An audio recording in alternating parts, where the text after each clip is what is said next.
The name's Reed, Detective Lester Reed. Upon moving back into my mother's basement, I found out that she had donated every single one of my old films to Goodwill. This is my quest. This is my journey to track them down and bring them to justice. But here's the thing. Have these poor victims flatlined or survived?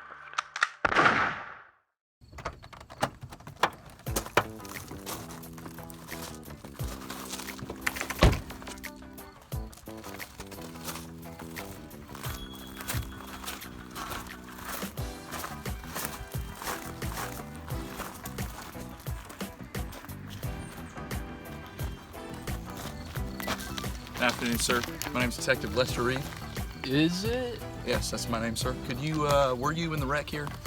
Could you explain to me what happened? Yeah, well, it's a little hard to explain. That's fine, just start at the beginning. Well, there was this train, and it got, like, digitally derailed. Okay. It's like crazy. I couldn't fucking believe it. There was, like, explosions, like, physics completely thrown out the window, man. Right, I understand. Oh, there were these kids. There's this group of kids, totally integral to the plot, by the way, filming over there. Oh, God, it was so loud. They were filming the wreck, sir? Yeah. Oh, that's interesting. Yeah. Okay. Would you mind referring to me to those children? Are they still on the premises? Huh? What? Where are the children? The villain? Oh, yeah, no, that fucking crazy villain in that movie. Terrible motivation, though. You want to talk to me about, like, character and stuff like that? Oh, this is useless. Thank you, sir. Have a nice day. Yeah, you too. Oh, here we go.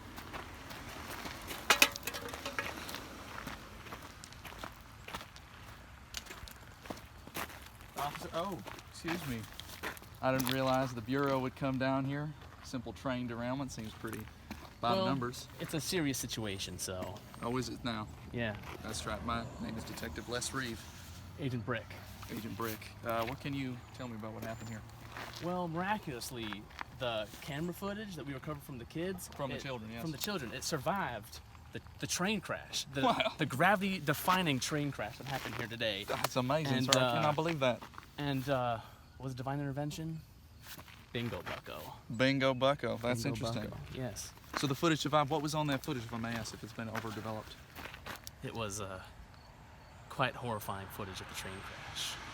Okay, yes, we would assume that's what it would be. Can you tell me anything more about it? Something lost in time. Something you don't want to see. I in fact believe that I do want to see what was on that footage, sir. It is my job. And if the Bureau came all the way down here, seems like there's something you might be trying to cover up. So let's have a look, shall we? You might not like what you find. This is gonna be great!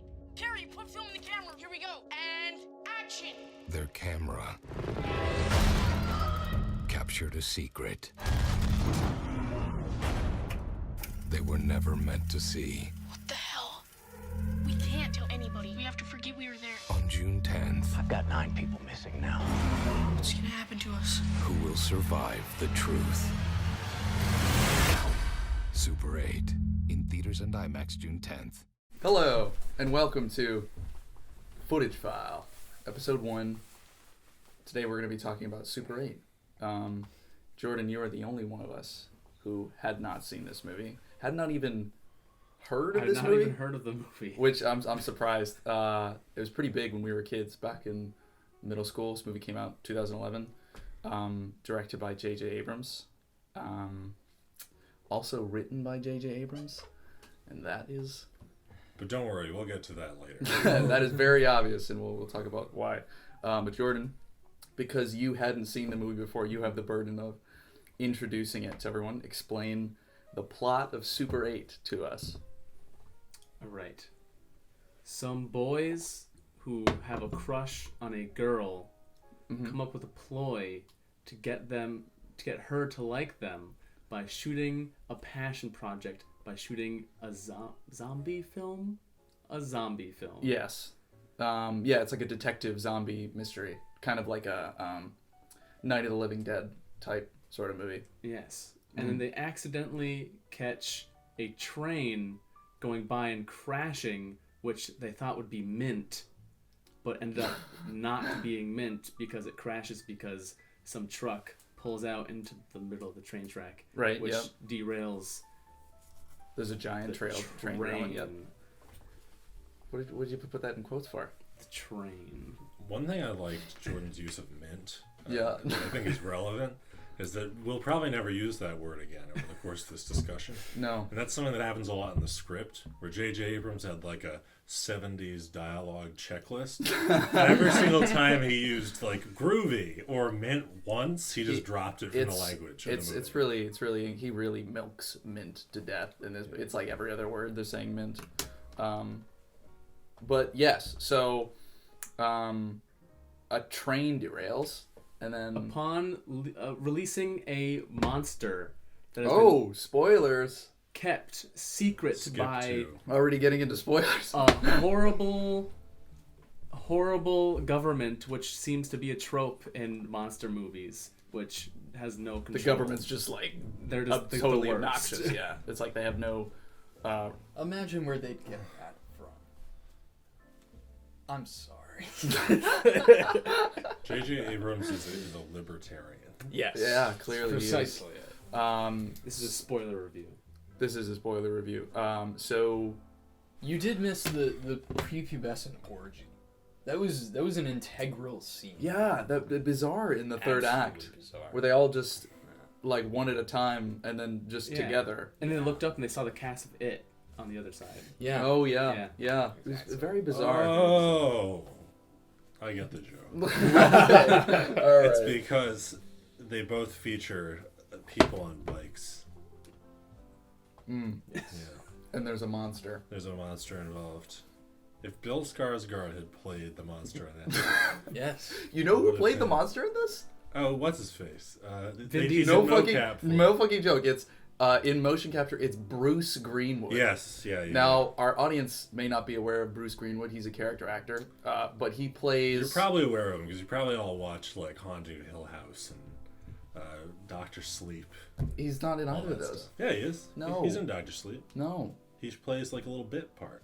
Does he really? Yeah. Okay, so I haven't seen Doctor Because Sleep. Mike Flanagan or whatever his name is, he loves Bruce Greenwood. He does, because he's Bruce Greenwood is famous for obviously playing Mr. President in National Treasure 2: Book of Secrets, but he's also in He's in Gerald's He's game. in Gerald's game. Of He's course. Gerald. Oh.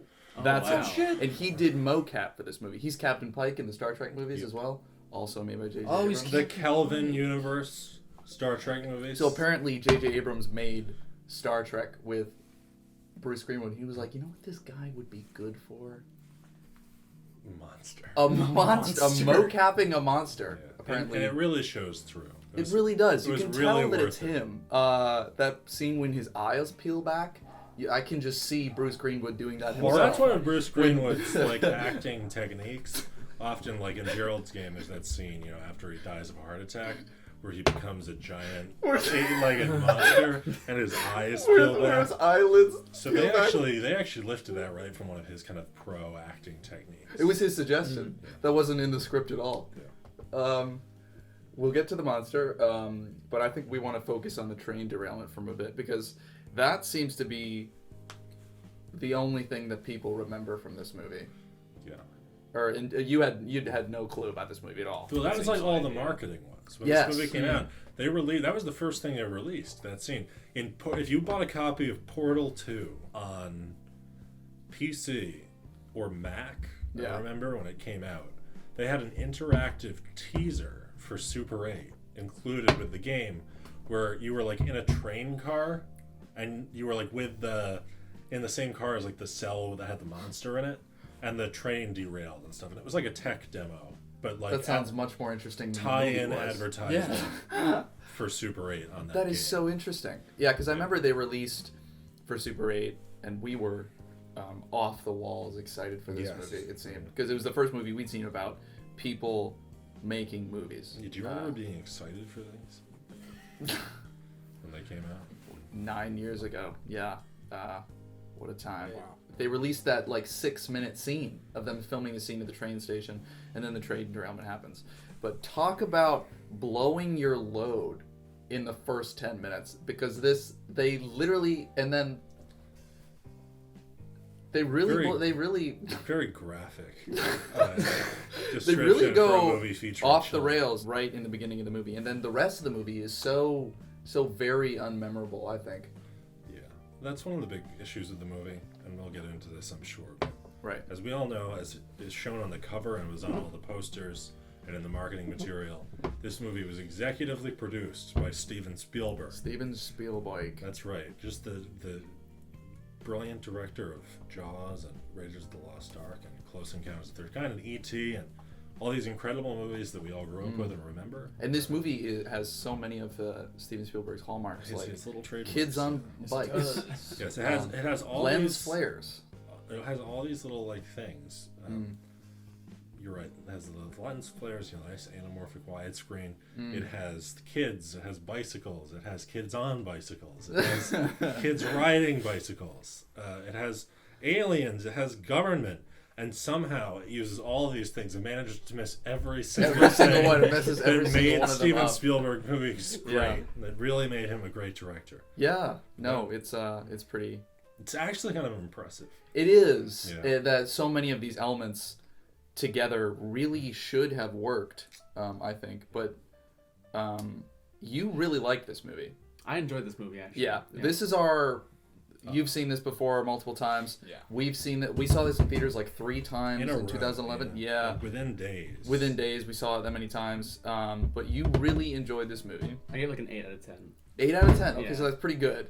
I would give it like a 6. I'd give it like a 4 or 5, yeah. A 4 or 5. Well, that's the thing though. If we're considering like 10 is like Lawrence peanut of butter Arabia. Yeah. 10 is 2001: A Space Odyssey. 10 is The Master. Yeah. Whatever.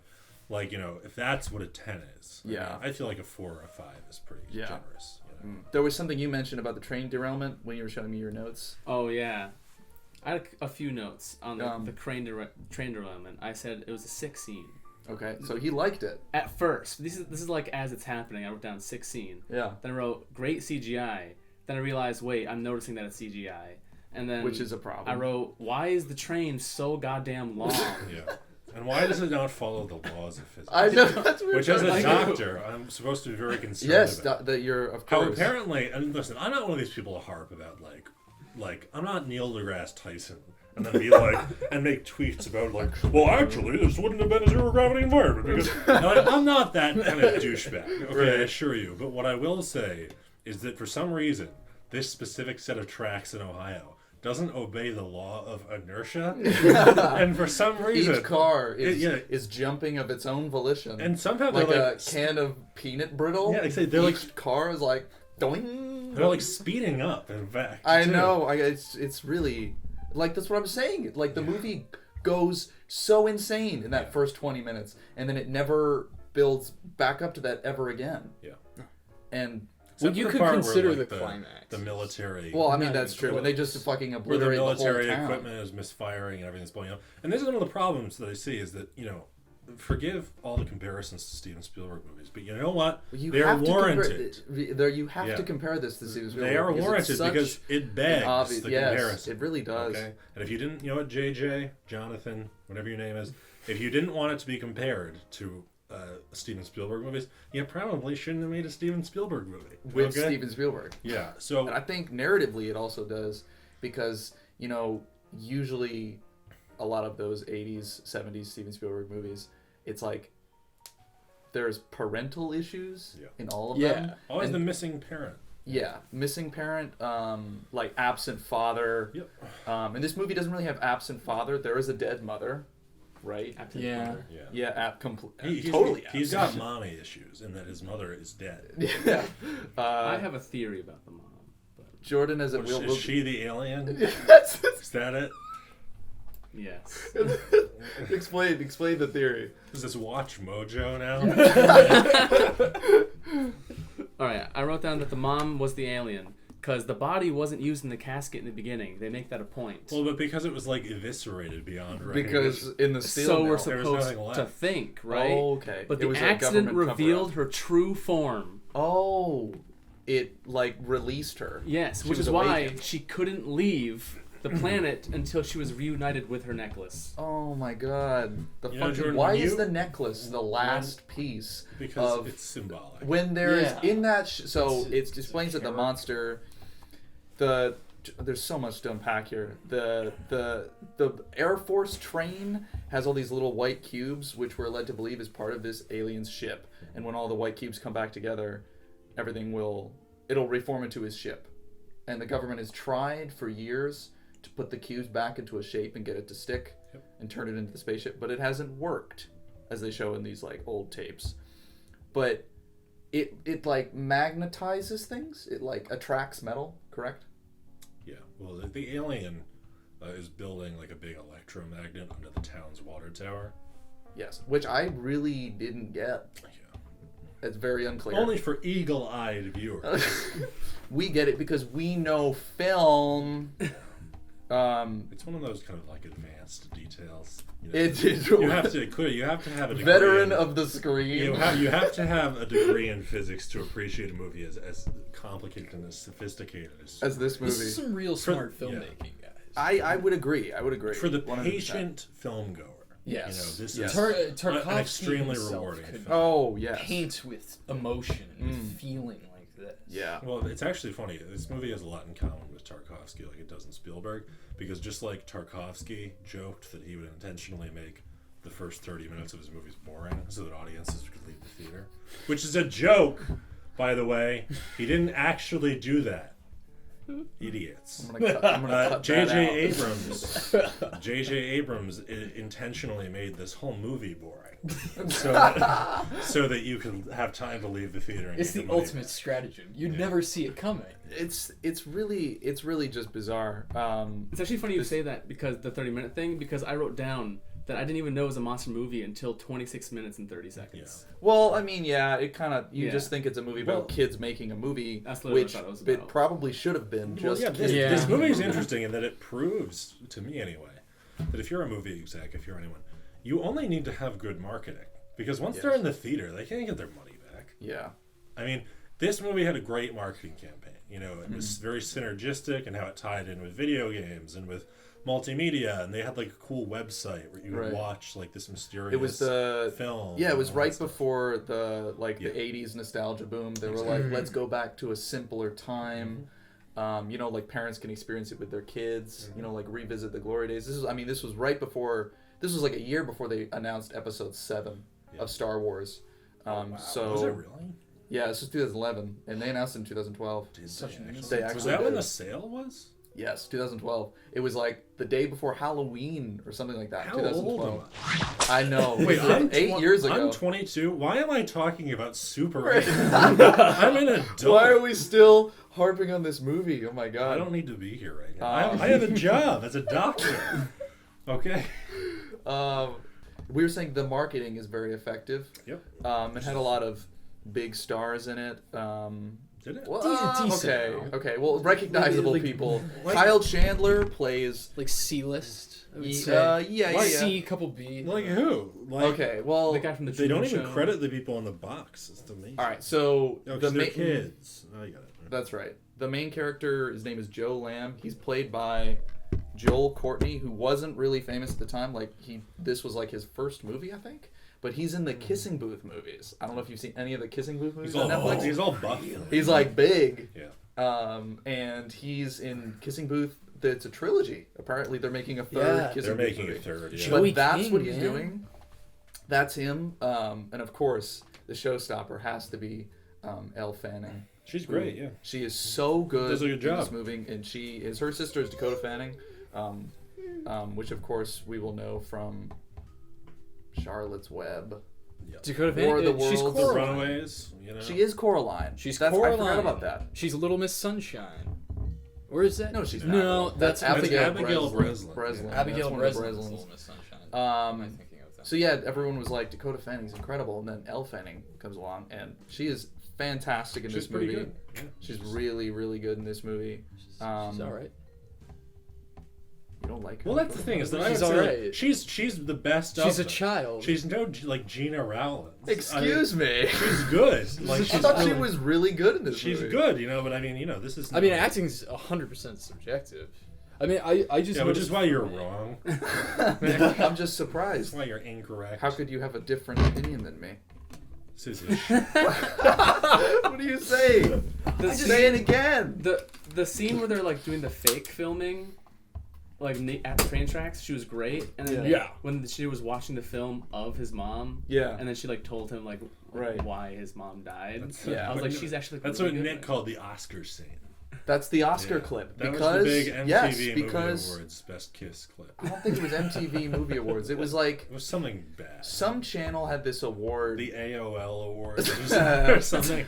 I think it was like Scream The Awards or something 420 like that. I'll Awards. look it up later. But she was nominated for Super 8, and I was like, we were 13 when this movie came out, and she was like the first. You can fill in the blanks.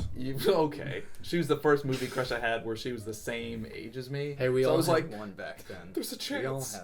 had But so I watched the Scream Awards. She didn't win, but they showed that Oscar clip that I call it is that scene where she watches Joe's old film of his mom. And it's very touching. So many. I think it's the best scene in the movie. I personally feel it's the best scene in the movie. I'm sorry. I It's just so think, simple. It's so sensitive. I just think it's so manipulative.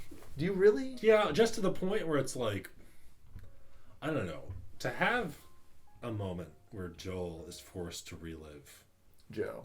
the Joel, I mean, Joel, technically. whatever, you know, Where- where this kid, Where with- the actor where this Joel kid- Courtney is where forced this- to relive his where mom's this- horrendous death. where this young kid, you know, with brown hair, To get the relive. Yeah, is to get all- the, is all they I know actually of this. killed his mom to get him in the right mindset. Abrams I murdered just- his mother. I just feel as if it's a little like simple to have him literally be watching like home movies, you know. It's like, remember in Oh, doesn't it and like listen. accidentally turn on too?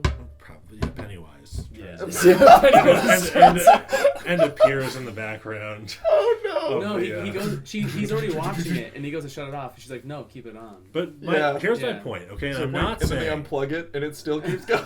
I'm not saying that this movie needs to be like, you know, Manchester by the Sea, okay? But here's a great instance of how a movie, which is clearly better than Super 8, deals with like grief in a very subtle way. Yeah. You may recall there's a scene in Manchester by the Sea where Hmm. they have like they're talking about his dad, you know, and how they can't bury him in the winter, you know, so they have to keep his body in the freezer. Hmm. And Lucas Hedges, late one night, it's a few days after that conversation happened, opens up the freezer, Yeah, and starts and to he's have just like so- a panic attack. Yeah, you know, because he sees the frozen meat in the freezer. Yeah, no, and it it's gets really me thinking, good. and it's this really subtle, like very real Mm. connection of the way that people make these associations. Yeah. And I just feel like if Joe had seen something that reminded him of his mom Yeah. and her Oh, presence, that's true. I guess home more movies are a so little. than a home movie. Home movies are a little. It's a little obvious, simple. and I mean, Yeah. I mean, but what can we expect from J.J. Abrams? Not a whole lot. But I'm Yeah, saying, you know, honestly. but I'm always, I'm not going to get down on J.J. Abrams, you know. I haven't seen a movie of his that I really enjoyed upon revisiting, but, you know, I'm a believer in people. I think that if J.J. Abrams ever found, like, a really good script, I have no doubt that he could make a good movie. But I think that a vast majority of his problems as a filmmaker come from the fact that he insists on like writing his own stuff. every single thing he does. Yeah, there's some blunders in this movie. I think screenplay wise, things that kind of show up, The inciting incident, setups, and then the payoffs that just don't exist. Or the payoffs inciting without setups. incident happens on page 6. It should really happen on page 5.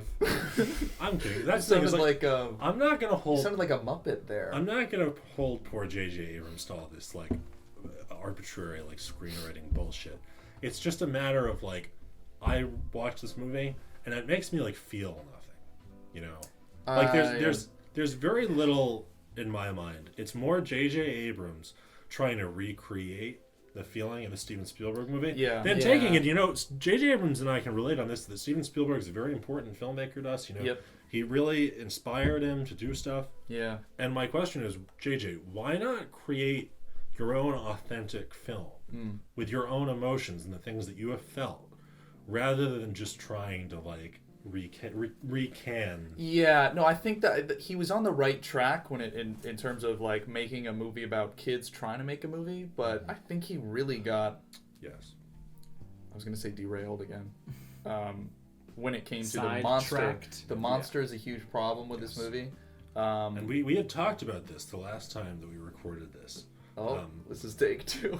Yeah, this is take 2. But the last time that we recorded this, I had made a reference to that J.J. Abrams should have written this movie from the perspective of the kids, in the sense that the story, okay, the most important thing to these kids is not the monster, is not the most important thing is making this movie and getting it in time for the festival, because Yes. that's what they're trying to do. That's like the setup. They're trying to make this movie. They're young on the younger side, entering into a festival with older like kid filmmakers who have cars and production value, and so it's going to be tough for them to pull it off. And now, I wanted to get into my car problem. Oh God. So I cannot get past the car in this movie. You really can't. I really hate the car in this movie. It's not like the car, the make, the model of the car. It's not the car. It's the car existing in this film makes me so mad. I've got a whole thing here He's written an essay. in my ledger. I cannot get past the dad's car thing. Yes. So they get to the train station to film this scene with the detective and Alice, who's the girl, as Jordan explained. Everyone is in love with Alice, and everyone wants to go out with Alice. So they get to the train station. It's kind of far away. So Alice steals her dad's car, like in the middle of the night, picks them up, and they go to the train station, which is all well and good, right? And it works because it's like establishes her character, like she's underage driving, she's kind of like fast and loose. She's cool. She's cool. She's a cool kid. She's a cool kid. I don't She's know a if cool she's cat. like fast and loose, She's like 13. She's 30. Okay, sorry. I don't think We'll we're cut allowed that out. to say that. But it's good because it establishes. That's gonna be your Billy Bush tape in 20 Oh, years. please, Just please, no. zoom in on his face. Calling it Canceled. 13. Canceled. Fast and loose. So basically, she steals her dad's car. This establishes her character. There's some tension between her and Joe, because Joe's dad is the deputy, and he's like, "Oh, if you tell your dad, then I'm gonna get fucked." She doesn't say that. She doesn't say that. It's a PG-13 film, folks. I think there's one fuck in this, is there? Yeah, but it's not used in a sexual context like Okay. it used. Okay. It's It's an fucked, expletive. It implies the act, which would give it an R. That's true. So that's all well and good. They get there, everything's fine. But then during the whole train derailment sequence, we see that they park it right next to the station, and the station itself is like literally shafted by a car. It just goes straight through. By a train car, yeah. Yeah, and it to splinters, and the car is right next to it. So you're literally right. Literally right next to it. Feet away. And it emerges totally without a scratch. Feet away in the path of this I know, train car. it's absolutely mind-boggling. Very strange. But like I can see J.J. Abrams' like mind working here, and he was like, well, they need a way to get to the train station, but they also need a way to get back, so the car can't be Why damaged. didn't they just take a train to the train? They just hold on to the passing train. No, Nick, I will say though, in support of your inability to move on from this, you are not alone. This is the most upvoted goof on the IMDb page for this film. Really? The fact that the car emerges unscathed. I wasn't aware of this. You are not alone. So- at least a dozen people feel similarly to how you do.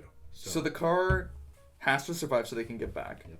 But like, if the car didn't survive, would they just walk all that way? That might have been a more interesting movie. They like run home all night. They maybe interact with the monster. I don't know. That's like scarier. Then Alice can just tell her dad, "Yo, I don't know what happened. Someone fucking stole our car." It's just like a carjacking. Then the government finds the car later, impounds it. Maybe when they're in the car, they find that focus ring that fell off of Charles's camera. They're like, "What the hell is this?" It's like a mystery, right? Then they arrest Louis Naynard, blah, blah, blah, blah, blah. But the car survives. No dent on it whatsoever. For the record, everyone, he has a whole thing. I'm getting through it. printed out for No this. dent on it whatsoever. At least not anything that Alice's dad notices, right? No one notices anything. He's an alcoholic though, so he probably doesn't care. Okay. He probably thinks he did it. Okay. He also I'm willing to crashes the forgive car that. later. So it completely disappears from the plot, this car. oh yeah, the car gets destroyed anyway.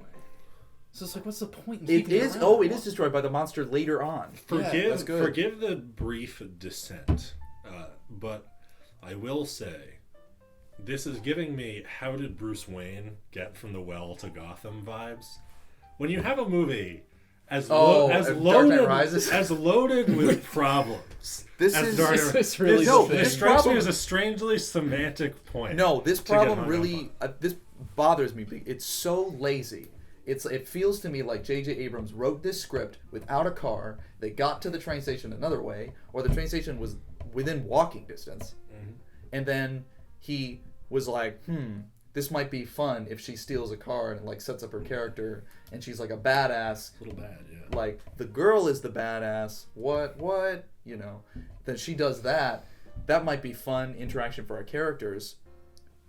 But he inserted it at the last minute because it affects nothing else in the plot. It's like he did like a search and replace. Yes. Yeah.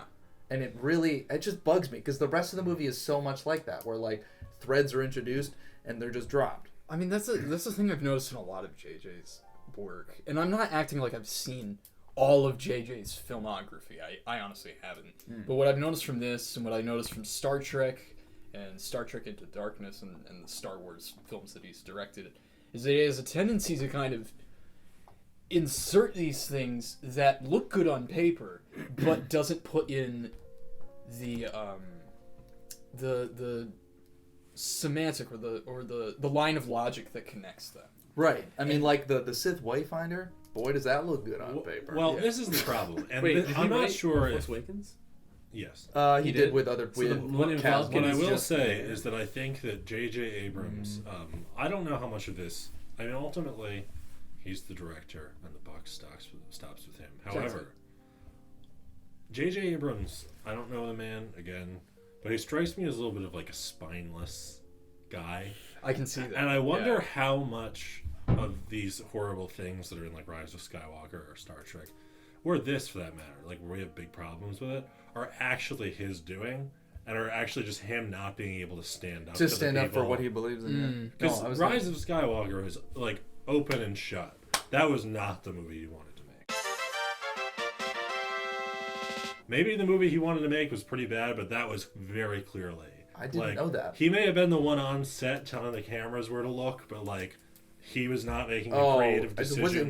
Was it his idea to He wasn't like making the editorial decisions. fuck you to The Last Jedi in all those moments where they just Probably.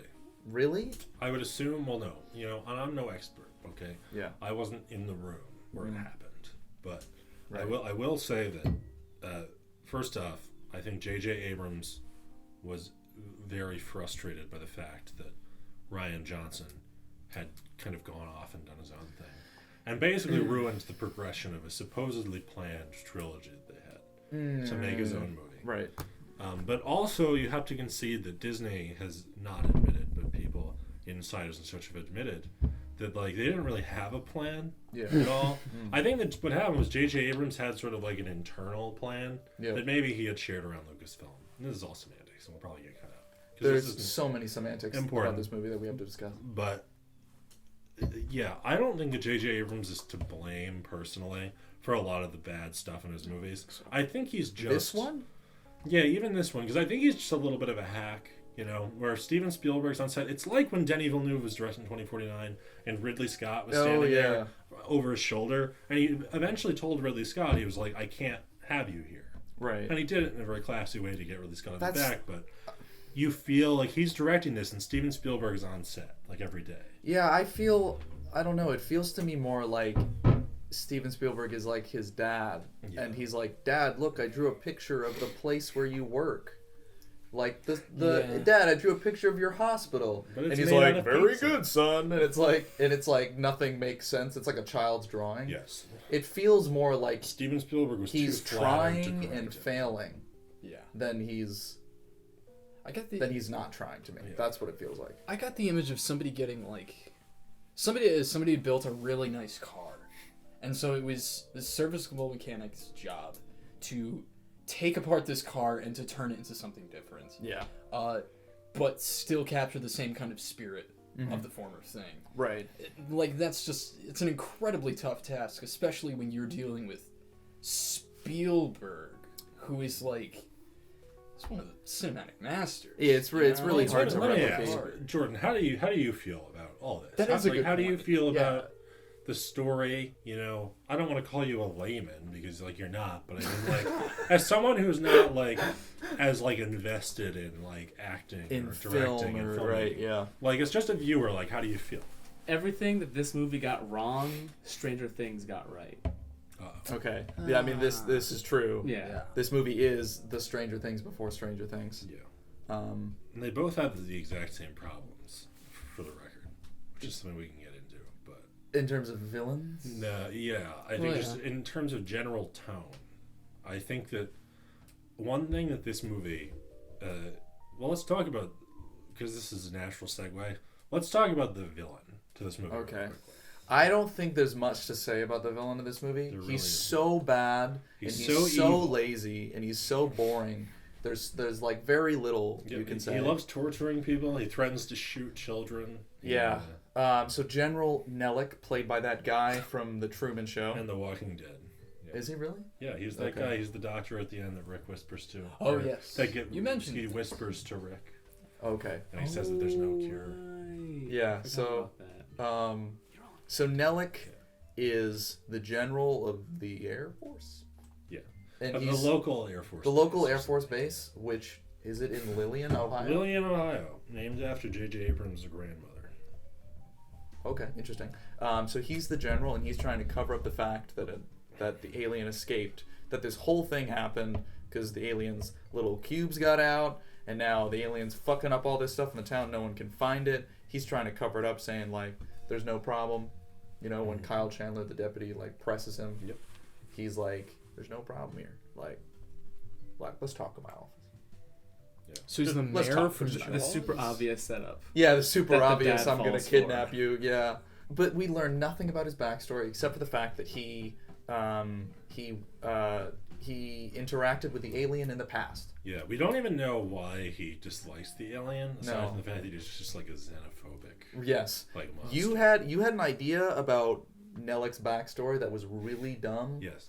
But Yes, but would I have mean, been it would have been something. something because you need something to understand I think him. it's dumb enough that it would fit a movie like this. Yeah, like in a grainy, shaky yes. flashback. Give Nellick like a hook hand.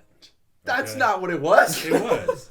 It was No. like give Nellick like a hook hand or some sort of reason to hate this alien, aside from the fact that, like, he just hates aliens. No, that's not what it was. That's not what you're talking about. There's another thing then. What There's is another it? one. He was in a war. Oh, that's right. That he was like, you know, that this is right around like the Vietnam era. The kids even poke fun at the fact that like, oh, like Vietnam vets and stuff. Like that's very much in the popular consciousness because one of them pretends to play one and one of the little movies In their they do. movie that they're making, yeah. And you know, have Nellick be like not even, and just as a basic example, have Nellick be like a Vietnam vet, okay? Yeah. So it can at least explain, you know, and I'm not saying that Vietnam veterans or veterans in general are unstable individuals at all. What I'm saying is that he is a veteran who happens to be unstable due to his horrible experiences in war. Yes. And to take it a step further, folks, because this movie's so dumb, let's say he encountered a squad of aliens in Vietnam. Okay? That's what this movie needs. It really does, because that would push it over into being like kind of fun, stupid. Yes, oh my you know? god. Because without anything, all that comes across is he's an evil man. He just hates aliens. He hates aliens. Apparently because he never touched the alien. Yeah. Because the alien, as explained, has a psychic touch. Whenever it touches you, It like a psychic understands connection. you, and you understand it. It touches it when it kills him. So like that's what I was thinking. That's what I thought. Like in his last moment, You when have a moment he was where like, he realizes. And he's like, God, well, no, but my that, love. no, this is the Shape of Water issue. Remember at the end where It just Shape kills of Water, him? where it just kills Michael Shannon by eating his face. Yeah. What a touching moment it would have been because he If gets it his didn't fingers kill bit him, off and he finally understands. and yeah. he heals it. You Yep. know, like E.T. You know, like a movie that would have made you feel good. Yeah. You know, about yourself.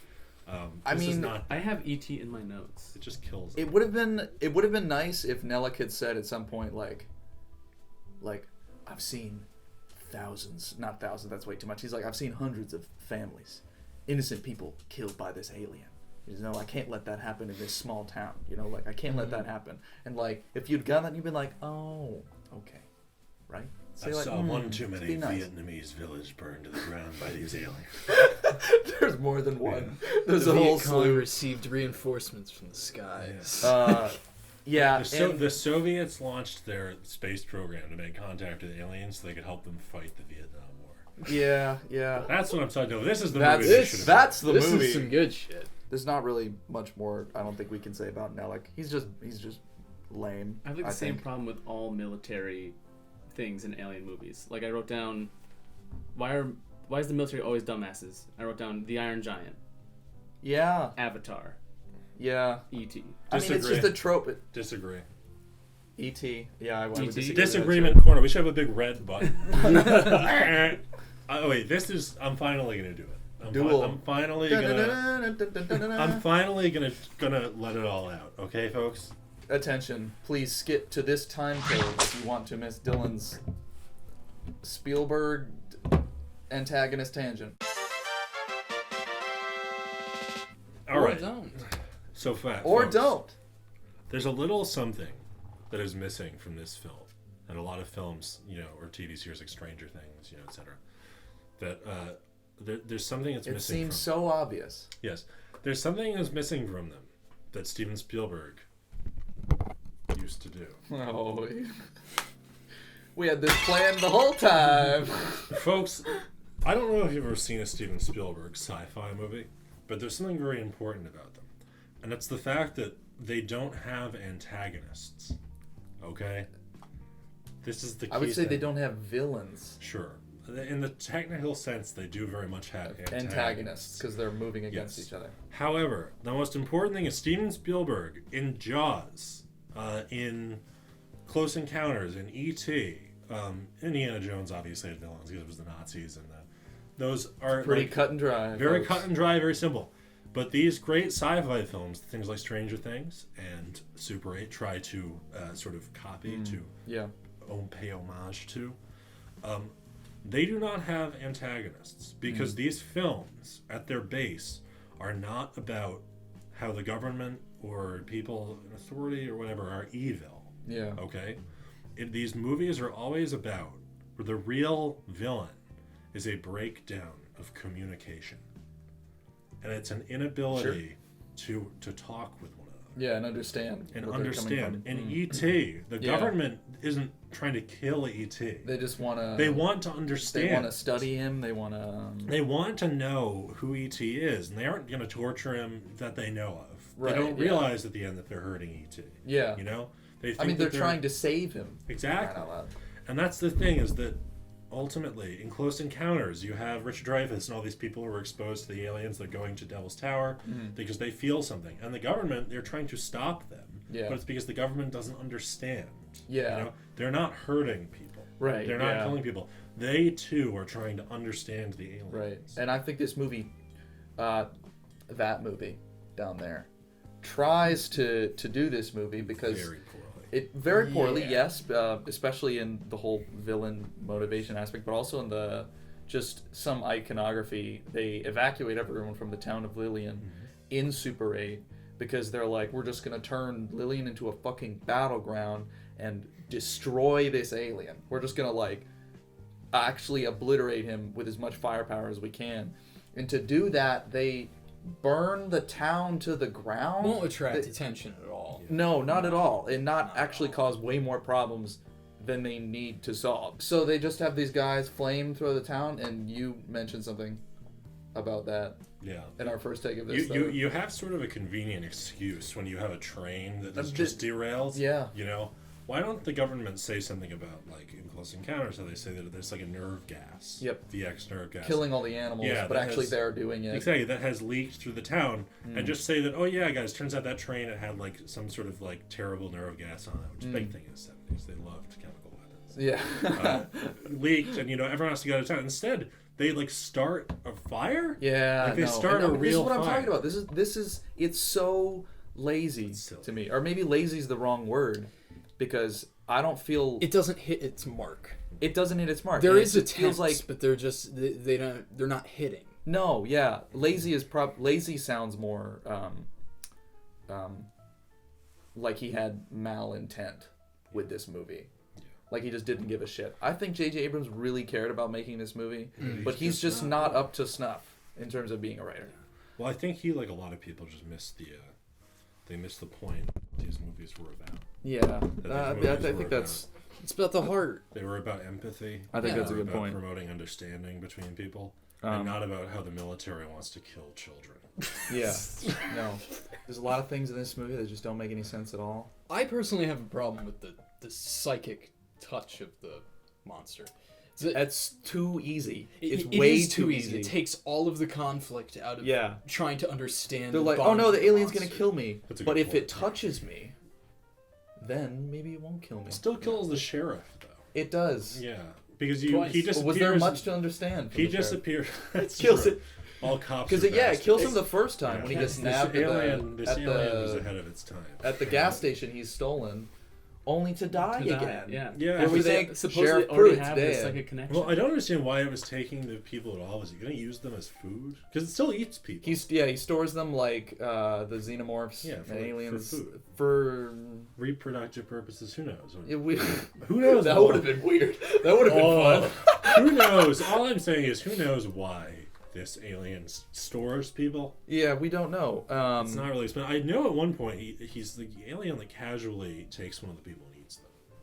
Yes, we do see that. So I think when they it's- go to the lair, Yeah. they sit and they're like, and that's when you're like supposed to be afraid of it at that point. I think it's eating. You're like, oh shit, and it just like grabs a dude like a banana. Eats it.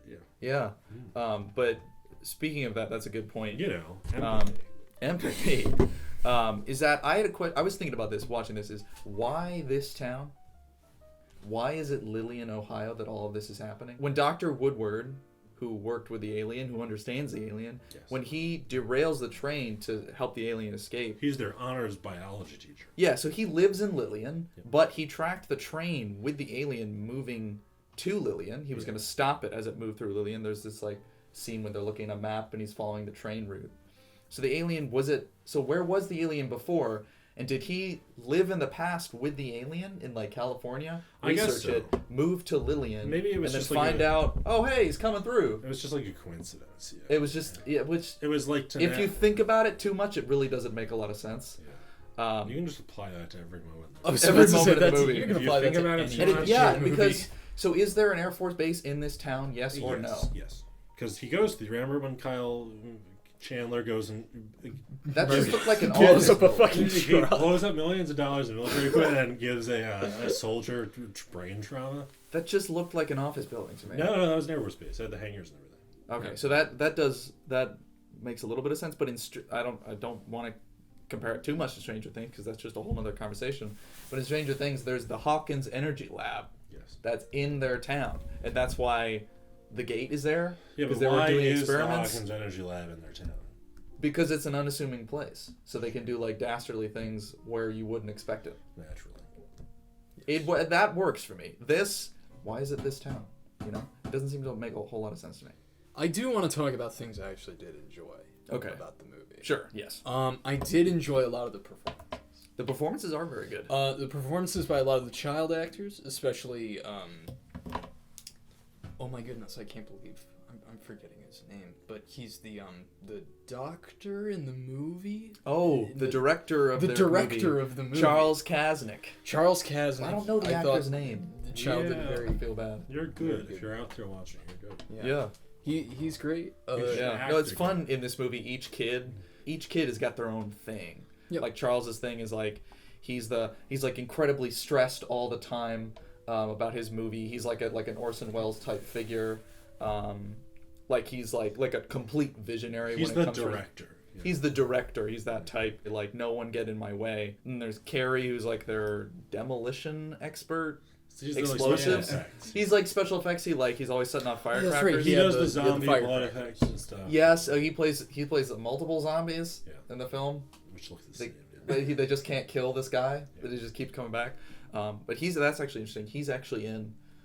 I noticed him in Goosebumps, the Goosebumps movie with Jack Black. Oh yeah. He's in that movie, and I was like, it's Carrie. Who is he?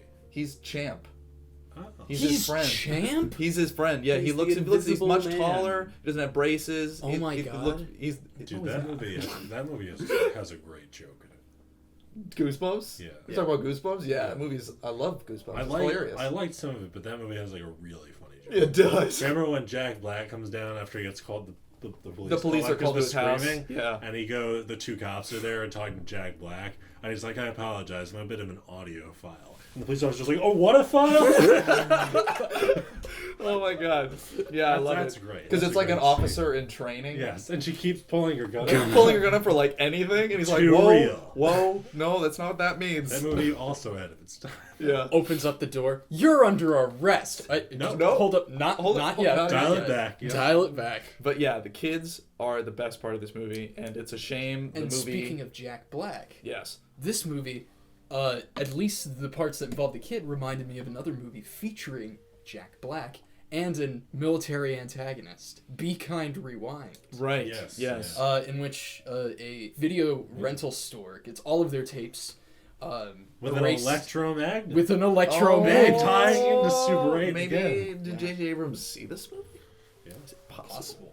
But they have to remake. They basically spend all of this time taking like Ghostbusters, and they remake Ghostbusters with Yeah. like, a shoestring budget. Yeah. It reminds me a lot of the charm of that, especially the fact that they don't have the production. Yasim Yeah. Bey. I finally remembered it.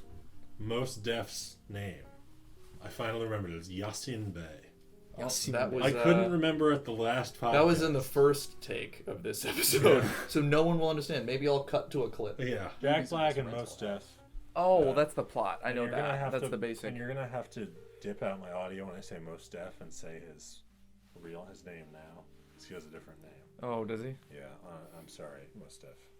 I forget what your new name is. Yasim Bey. Yeah. No. Yeah. So the kids really are the best part of this movie. Yeah, it's a lot of the charm of seeing a bunch of kids who are very wide-eyed, like just like trying to create something.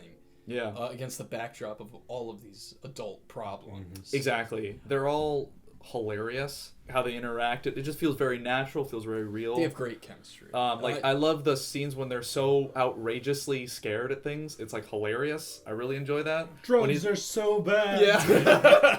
I love when Sponsored Martin. by Dare. Yeah, it is. When Martin breaks his leg and he has to he's gonna like push the bone back in, like, and Charles is gonna do it, and he's like, oh, and he's like, Jesus, Martin, I haven't even done it yet. And he's like, that's so funny. If only they'd leaned more into that stuff. Yeah, all that stuff is really If you realize energetic. that It's you got so much have- spirit. If you realize that you have, like, as J.J. Abrams as a director, who's supposed to, be responsible for the creative vision of the film, if you see, oh wow, I have this great cast of kids that we spent, a year casting. They have great chemistry. If they leaned into that more, Instead, there's like three scenes that really use the group dynamic. Yeah. There's the diner. There's like the part Which at is the end really when they're it's a all very really- quick scene. And then it's sad that by the end, a character like Charles, who's like one of the strengths of the movie, is completely sidelined. Like you don't even see him again until like the very end. That camera fell. Rats. Is it still recording? All right. So to wrap up, I want to talk about the end of the movie, like the last few minutes of the movie, and then I think we should get down to brass tacks. Okay. So you brought up something about the locket that was interesting in your notes. Did I? Or was it that there was literally no point for them? Like, why did they have to take the locket? Why do the military confiscate his mother's locket? Because they're evil. Because they're evil. Because they're evil. And then he gets it back from the wreck. Yeah. Right. And the Nellick, of course, they're trapped in that bus when it overturns. And Nellick, I think you might be blocking his camera, Dylan. What? Well, this movie's blocking my ability. So it's only fair. Nellick can't get the key to open the door, and they're like, "Open the door!" And the dude back there is like, "We lost the keys," but he doesn't tell the kids that they lost the keys. So they're like, "Open the door," and he's just like, "Fucking deal with it." And like, why not say, "I'm lost the keys. I'm so sorry." Yeah. Like, it just seems even more evil than he had to. Okay. Regardless. And then at the end, the locket ends up being Because the last piece of the ship. Also, why Because would the Joe... movie needed to have a message. What is the message? Let go of your loved ones? No, that's the thing. J.J. Abrams, I think, was more focused on sort of the metaphor, the iconography, and like the initial brain click of like, oh, he has to let go of his mom. That's a nice image. That he didn't really. I'm sure he did think past it because he's not an idiot. But I mean, in the movie's logic, when you think past it for like a second, you ask yourself, what is what point is he trying to make? Why does he have to let go of his mother? The memory his innocent of his mother? We also never see him mourn or go through any of the 7 stages of grief, like ever. I see think his there's dad cry. He gets angry at his dad at one point. He gets angry. He cries. His dad very generously wants to send him to a baseball camp, which seems like a lot of fun. Yeah, frankly. Another thread that disappears. Yep. Yeah, you think we'd see that in like the end credits or something like that? Something near the end where he's like, "You'd think you don't have to go to baseball camp. You can stay here." Or even better, at the end, he movies. sends him to baseball camp anyway. Against his will. Oh, interesting. He's like, Dad, I finally have all my great friends. Like, does he get with Elle Fanning at the end? They hold hands at the end. Yeah, so it's implied, and like right as when you're 13, then like a bus pulls up and it's full of kids in baseball uniforms, and it honks twice and cut to black. Kyle Chandler's like, I forgot to tell you. I forgot to tell you. You're shipping out right now. It's already been paid, and then like suddenly this gross like Vegas stripper gets in, like pulls up in like the Fear and Loathing like convertible, and Kyle Chandler gets it.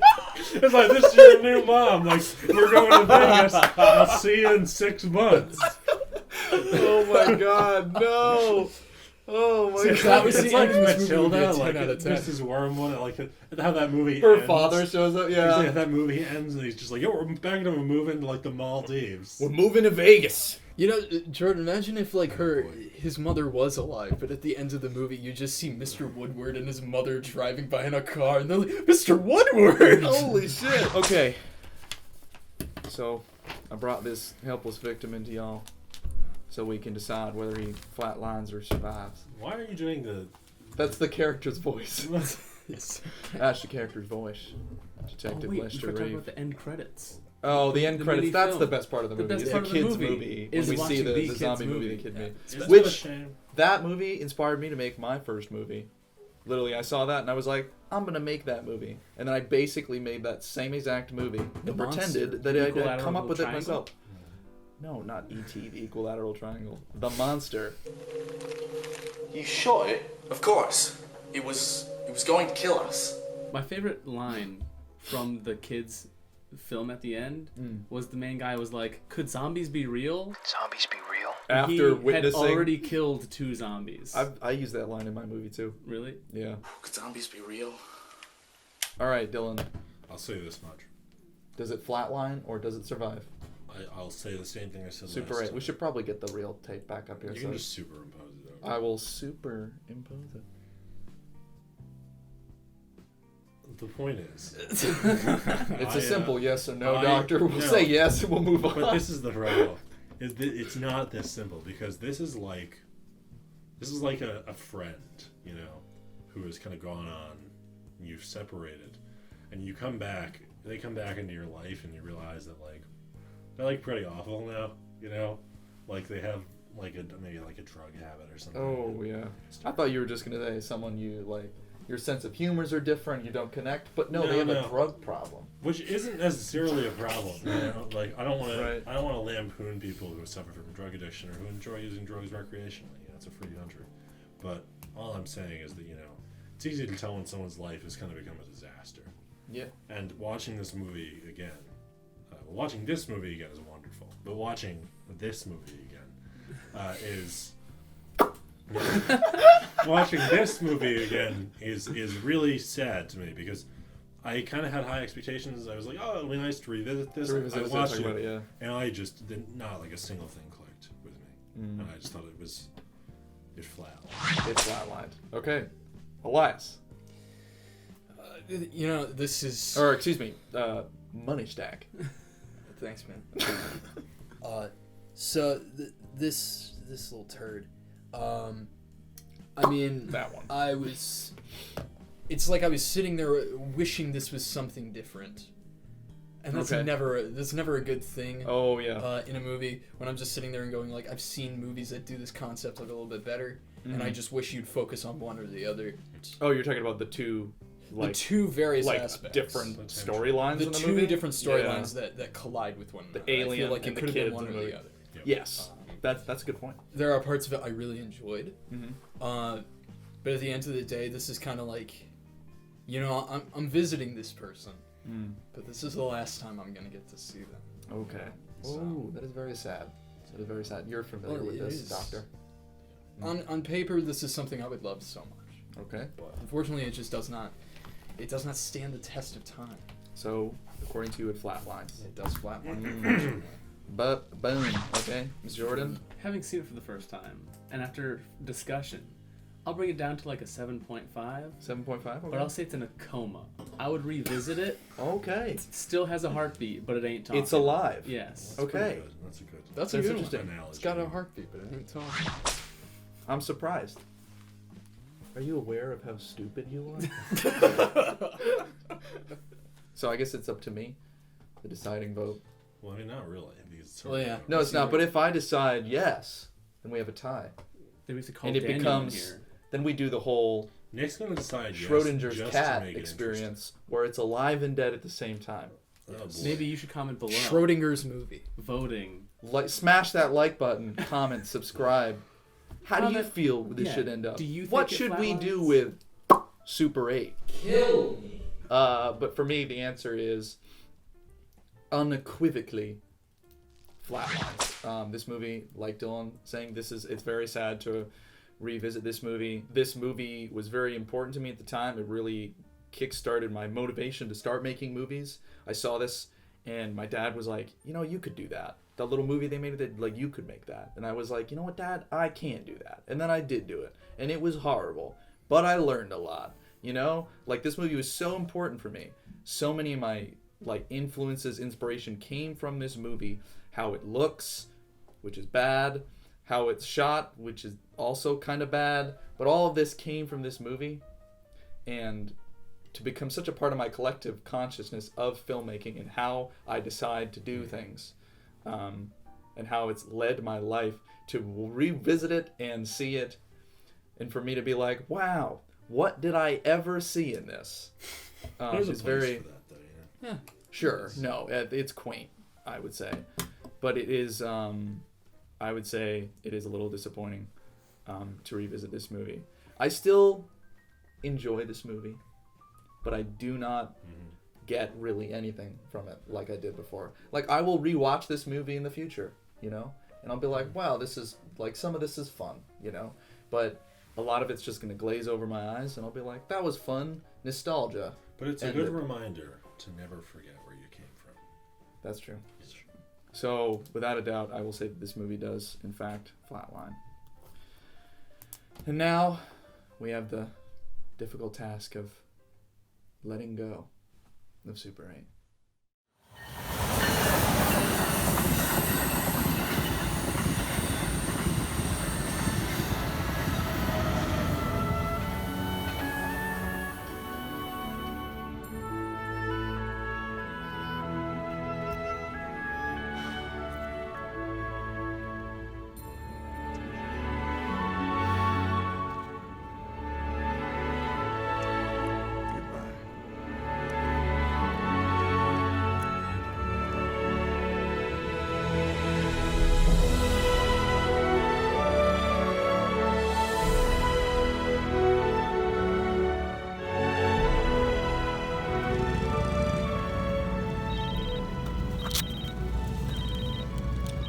This is Reeve.